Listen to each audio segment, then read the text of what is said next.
Hello అండి. Beginners కూడా ఈజీగా చేసుకునేలాగా ఎగ్ బిర్యానీ చేసేద్దాము రండి.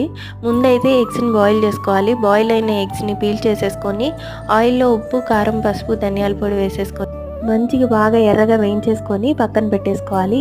ఇప్పుడు అదే కడాయిలో ఒక ఆయిల్ వేసుకొని whole garam masala, spices, onions కూడా మంచి గోల్డెన్ బ్రౌన్ అయిన తర్వాత జింజర్ గార్లిక్ పేస్ట్ కూడా వేసేసుకొని పచ్చివాసన పోయిన తర్వాత కొత్తిమీర, పుదీనా, పచ్చిమిర్చి ఇవి కూడా వేయించి సన్నగా తరిగిన ఒక టమాటో అలాగే పెరుగు కూడా వేసేసుకొని ఆయిల్ సపరేట్ అయ్యేంత వరకు వేయించేసుకోవాలి. కారము, పసుపు, ఉప్పు వేసేసి చక్కగా మిక్స్ చేసుకోవాలి. చూపిస్తున్న స్పైసెస్ అన్నిటిని గ్రైండ్ చేసేసుకొని ఈ స్పైస్ మిక్స్చర్ని కూడా కడాయిలో వేసేసుకొని చక్కగా మిక్స్ చేసేసుకొని ఎగ్స్ని కూడా వేసేసుకొని ఒక 2 నిమిషాల పాటు ఇలా వేయించుకోవాలి.